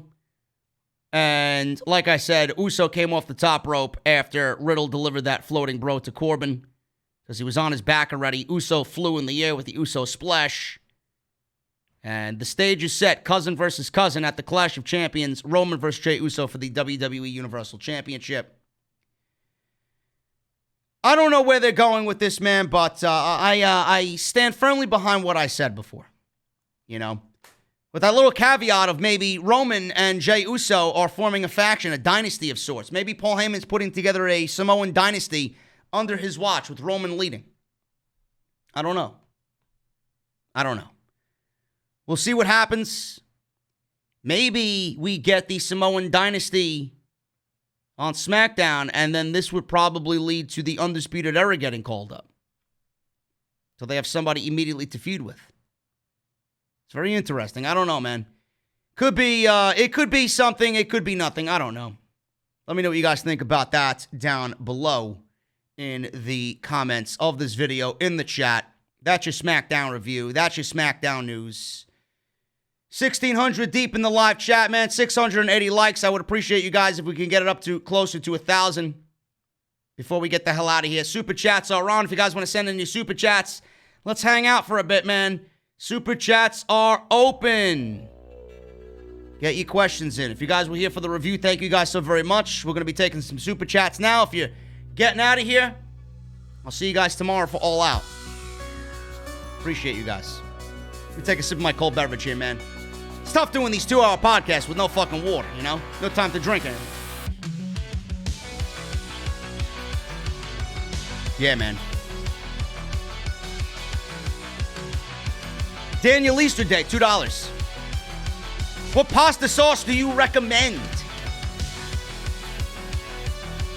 Bro, make your own pasta sauce. Go buy some tomatoes and just make your own sauce, bro. Seriously. Now, I don't do that. What I like to do is I like the organic stuff, man. From, who the hell is it? Barilla has one that's good. You know, my grandma and my mom used Hunt's tomato sauce. So, I'm very favorable to Hunt's. I just dress it up the way that I like. But nothing beats making your own, man. So, I'd say make your own. I don't know why you asked me about pasta sauce, but it is what it is. I guess you guys seen my picture of my chicken parmesan with burrata from earlier. It's delicious. Ulysses, $2 super chat. I personally legit teared up for Sasha. Why does she get short end of the stick on the main roster? I know she is great. I'm just saying the way WWE books her and does things like tonight with her compared to the 3 other horsewomen is like she is the weakest link. NXT. She was the best, and now she's number 4. JD, I may be able to support your channel more soon, as I will finally get a better job that I hope to not only get, but enjoy. Wish me well. To add about the Sasha Bayley segment, this is a long one, folks. To add about the Sasha Bayley segment, that should have been on the same page of Triple H turning on Shawn Michaels or Ciampa turning on Johnny, but WWE shaking my head. And like for Jesse and his favorite role model, no, not Bayley, Britt Baker, who will get the W tomorrow for Jesse. Thumbs up. Can't wait for All Out. Ulysses, thank you for the 5, 5, 5, 10, 2, 2, 2. You're a beast, brother. Is Jesse here? This fucking clown. He is here. This guy's calling me a fake Italian, bro. Listen. I know where you should be right now, bro. You should go back there and close your eyes, okay? Go to sleep. Fucking over here. I might have to dump you again, bro. Listen. Britt Baker and Big Swole in a tooth and nail match tomorrow. It's been moved to the main card. And the cinematic match is taking place in Britt Baker's dental office. In her home. In her dental practice. It's going to be great. It's going to be great. You know, Jesse ain't missing that one.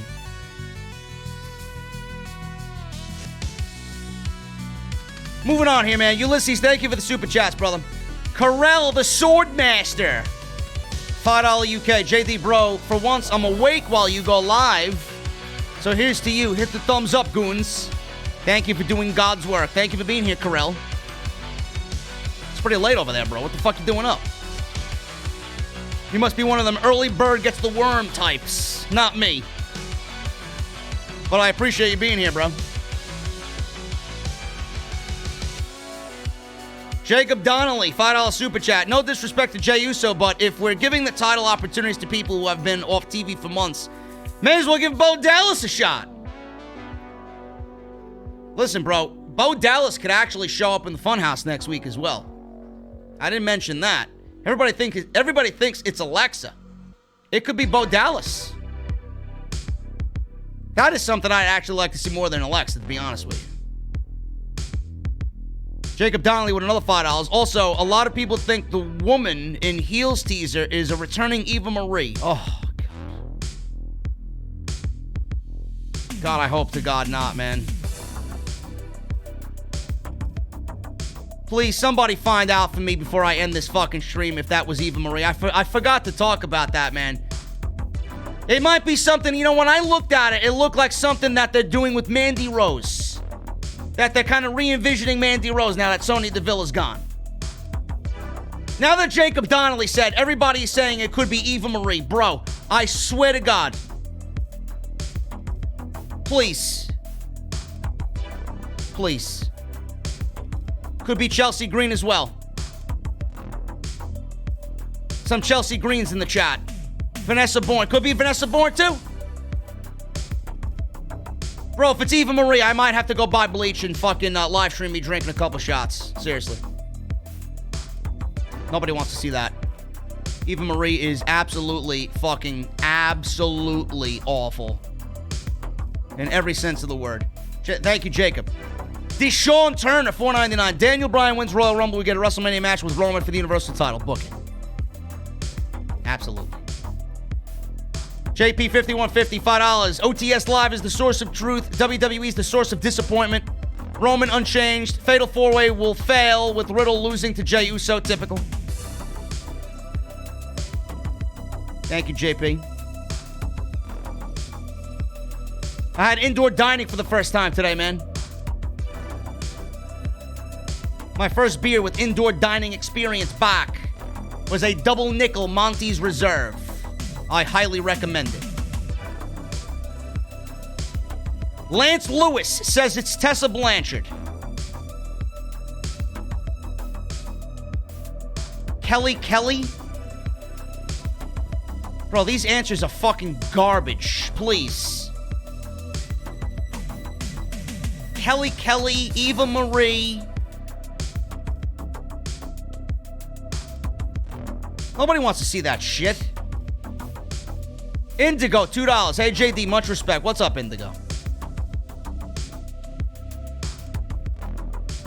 Francis Loop, $20. Michael Valentini.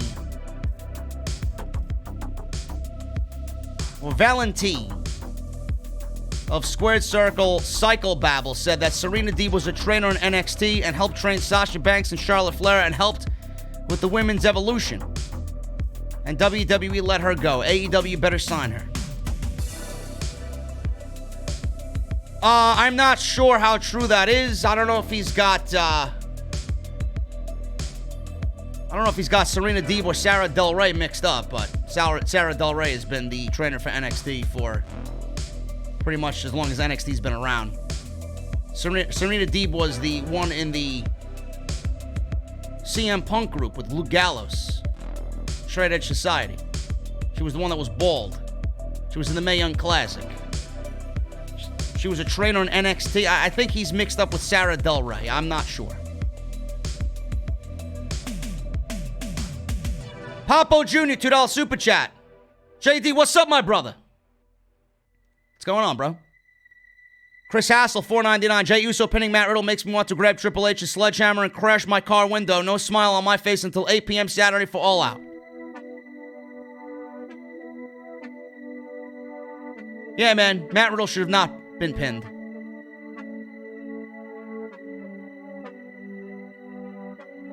Matt Riddle should have not been pinned tonight.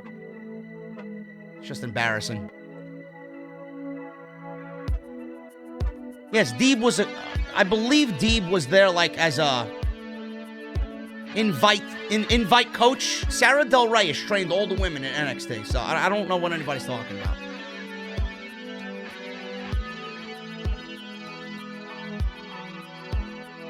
Francis Loop, $10 super chat. Where's Bo Dallas? If he is released, him and Curtis Axel and Sean Minton, son of Big John Studd, should go to AEW and form a faction called the Sons of Legends.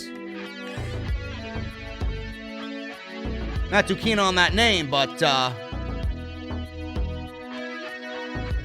could be a pretty decent stable there, man. That's what AEW is about. Talvish with a $1 super chat. Holy shit, Talvish. What's going on, bro? Francis Luke, $20, man. Thank you so much. Just read today that AOP have been released from WWE. AEW should get them just to have a non-high-flying tag team. But I would put them on Dark and dominate the tag teams to get their feet wet and bring back Paul Ellering. WWE just let go one of their more legit tag teams, further proving the fact that I am right and everybody is wrong, and WWE doesn't give a shit about tag team wrestling. I feel like I'm talking to a fucking wall when I talk about tag team wrestling. But you gotta be fair, though, man. WWE probably was looking at it in a way that they were injury-prone. How many times are you gonna give these guys a chance and they just constantly hurt? But also, at the same time, you don't want to let go of one of your more legit tag teams. And I'll tell you what, man, additionally, that doesn't really bode well for Indus Share, who have drawn comparisons to AOP. Another main roster actor died coming up from NXT because of WWE's ineptness and creative fucking laziness. Saeed, $5 Canadian. Skip SmackDown and listen to some Iron Maiden instead. Good man. Run to the hills, brother. JEY USO winning made no sense and reeks of illogic. But Bruce Pritchard said on his Something to Wrestle With podcast, they don't book with logic. No shit. They book with stupidity. Francis Luke with another $20. Holy shit, bro. Tony Khan does not need to worry about getting Brock Lesnar. He needs to get Serena Deeb to help build the AEW Women's Division before WWE signs her back. They lost Mercedes Martinez. Don't make the same huge mistake again. You know what I found funny, man? That Tony Khan literally triggered every geek and virgin in the community by saying that Double or Nothing was better than WrestleMania. I love Tony Khan, man. I want to meet Tony Khan and I want to buy him a round of White Claw, bro. He legitimately triggered every fucking virgin in the community. It was great. It was great. Oh, how could he? Are you fucking serious? WWE just went out there on TV a couple months ago and promoted something that was the greatest wrestling match ever. Are you fucking kidding me? No, but it's so bad of Tony Khan to say something about Double or Nothing be better than WrestleMania.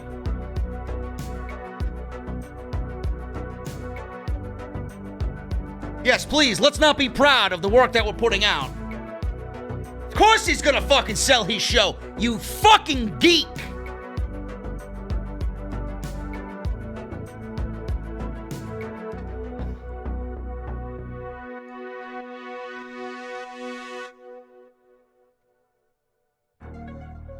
Mr. Cake, $5 super chat. Tamatonga called out Roman Reigns. What happened to your yard? Come to Tama's Island anytime. Gotta love it. Gotta love those Samoans, man. Quintendo, $4.99. Didn't watch SmackDown tonight. I'm glad Tony Khan moved Britt Baker, Big Swole to the All Out main card. I can't wait for All Out tomorrow. MJF better win. I'm having doubts on MJF, man. Having big doubts.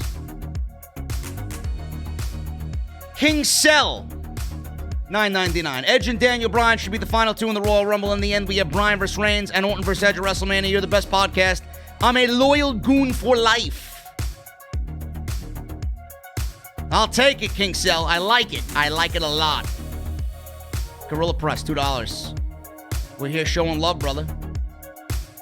We've spoken to Dijak just before SmackDown. He confirms, it's my understanding that we need to stop using our gimmick names that WWE owns, but we weren't given a ton of clarification. Huh. Gorilla Press, thank you so much for that information, man. We've spoken to Dijak just before SmackDown. It's my understanding that we need to stop using our gimmick names that WWE owns, but we weren't given a ton of clarification. Yeah. Yeah, that's the way it should be.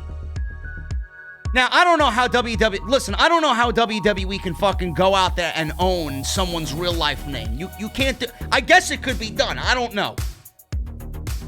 It sounds fucking ridiculous, but if there's a way to do it, Vince McMahon's gonna find a fucking way to do it. I don't blame Vince McMahon for coming down on everybody, because you gotta look at it this way. Look at what Alexa Bliss did on Cameo. How much money was she making on Cameo? Under the pretense of Alexa Bliss, right? People know her as Alexa Bliss. She's using a WWE-owned entity to make money, and WWE's getting no cut of that. Look at Paige. Her Twitch channel is Paige WWE. It's not Saraya Knight or whatever the fuck her name is. You know? You can't go out there and use a WWE. That would be like Sasha Banks going on fucking Twitch and using Sasha Banks and the personality and the fucking character of Sasha Banks to sell herself to get fucking 75,000 recurring Twitch followers. You can't do that. So I understand Vince's, bringing down the hammer on that. I do. But I also understand it from a talent side that, there's no live touring now. There's no merchandise being sold. There's no live gate. There's no fans. They're not making any extra income. They're making what they're making. And just look at somebody like Paige. She's not even an active wrestler. It don't even have to be Paige. It could be Adam Cole. How much does Adam Cole do on Twitch? I'm assuming Adam Cole is a big WWE sponsored, I don't know if he's WWE sponsored, but he's a Twitch personality. If he has 15,000 Twitch subscribers, recurring, you're probably looking at $50,000 a month in income being a Twitch partner. And all of a sudden, that's gone completely. How the fuck would you feel if $50,000 a month is gone? Because Vince McMahon doesn't want anybody going on a third-party platform and using a WWE-owned entity. He's Adam fucking Cole. It's his name. Paige should not be Paige on Twitch. She should be Saraya Knight. Tyler Breeze should not be Tyler Breeze on Twitch. I'm sorry. On one hand, I understand Vince, but on the other hand, you can't stop people from going out there and making money. Look at the fucking conditions we're in. Seriously. I'll talk about it more on the podcast this weekend. But I appreciate you, Gorilla Press. Thank you for spreading that news over here my way, man. Appreciate you. Timelli, 1999. JD, your OTS logo would be one badass metallic pendant. It's a good idea there, bro. Put the goons in the camel clutch, Baba. Make them humble. OTS number 1. On the YouTube. Thanks for all you do. Much love, bro. Appreciate you, bro.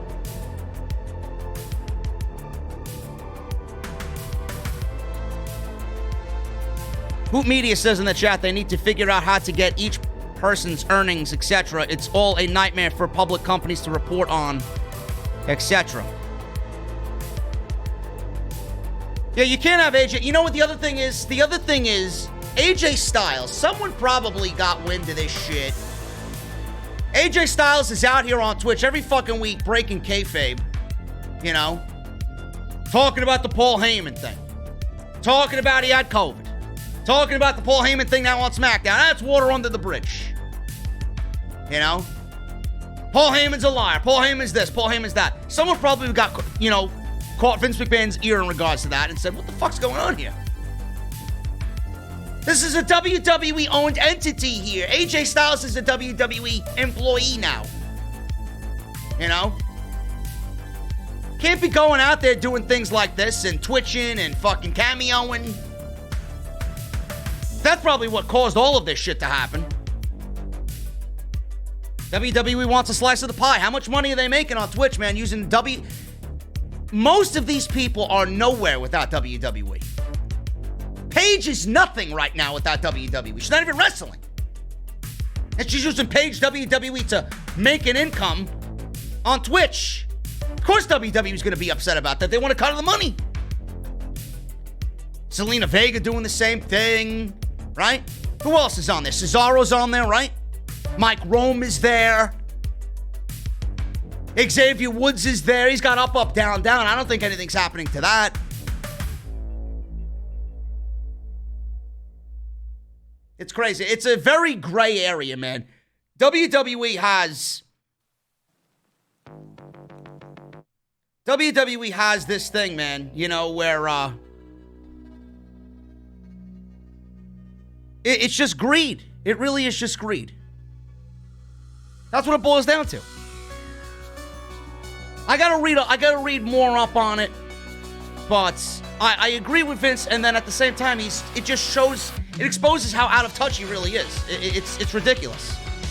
They're independent contractors.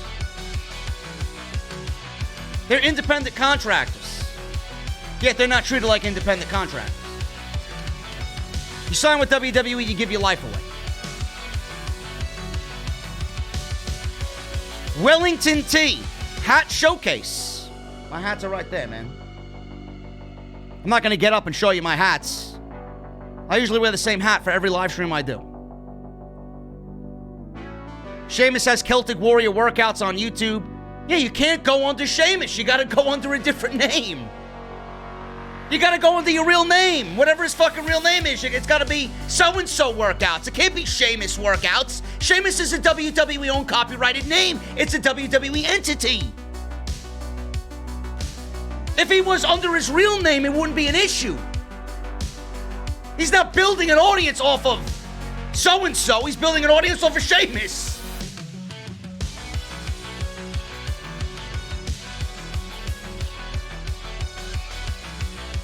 Am I dropping a hat showcase for the future Patreon relaunch?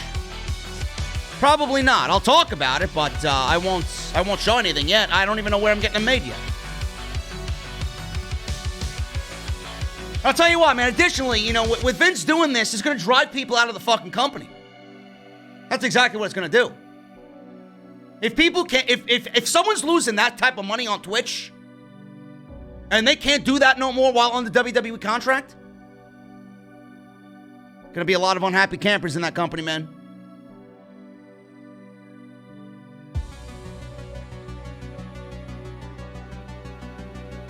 Gorilla Press. $2. East Coast in the house. Goons, hit thumbs up. Hit the thumbs up because Gorilla Press is here, bro. He also says, I agree. Vince is looking at his intellectual property being used to make third-party... Yeah, that's all it is. That's all it's about. But you can't own anybody's name. Adam Cole should not have to worry about, doing whatever he's doing on Twitch. He's Adam fucking Cole. Jesus Christ.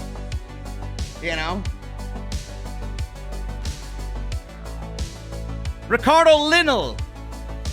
$5 super chat. If Vince wants a cut of the outside revenue, then what will he say about paying talent health care?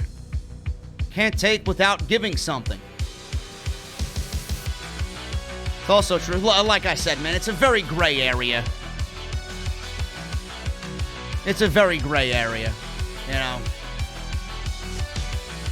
It just boils down to the fact that Vince wants to have his fingers in everything, man. He is WWE. That's all it is. I mean, look at how he micromanages the fucking shows. This should come as no surprise to anybody. Really.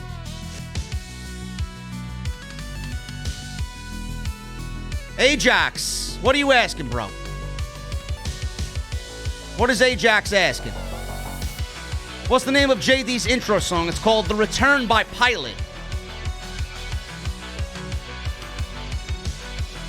I'll be playing it in a second.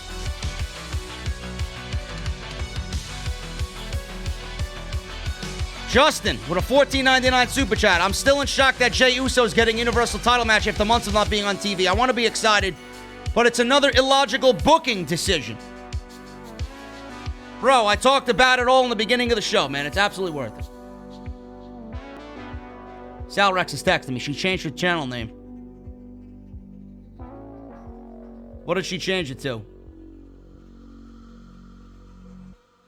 She changed it quick, Paige. It was Paige WWE. Now it's Soraya Official on Twitch. Sal Rex just texted me. Then that should be okay.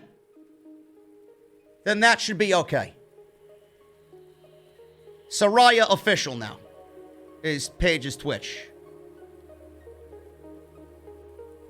Just like it should be Claudio, whatever, official, right? WWE cannot stop people from making money if they are their own person.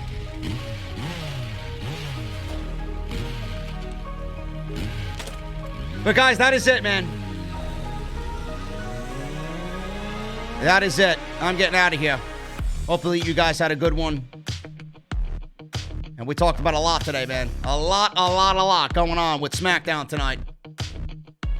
Hopefully you guys enjoyed it. If you did, hit that thumbs up, man. Thank you for everybody that super chatted. If you missed all the videos that I've uploaded during the week, check them out. Links are down below, man. Schedule looking like tonight SmackDown. Tomorrow All Out. Sunday live off the script. You don't want to miss it.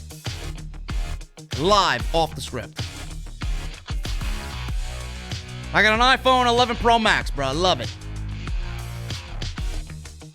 Cool Jags with a $4.99 super chat. Had to donate some money to my boy JD. SmackDown wasn't bad tonight. Just wish Roman didn't have the same theme music, but you know how WWE is.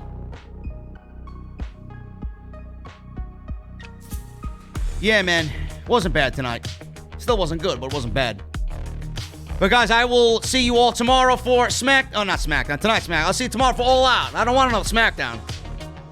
See you tomorrow for All Out, guys. Enjoy yourselves.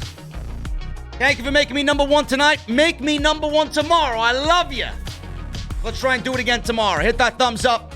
Patreon.com. JD from NY206 on Patreon. Mouthmasker.com/OTS for your masks. Go and get your t-shirts at bonfire.com. Some good shit coming up, man. Lots of shit coming up. On our way to 119,000 subscribers. I see you, Hula Grim. Again, guys, tomorrow, All Out. Follow me on Twitter. I'll be live tweeting during it all, man. It's going to be a great night. Can't wait to talk to every one of you about All Out tomorrow night. See you guys later.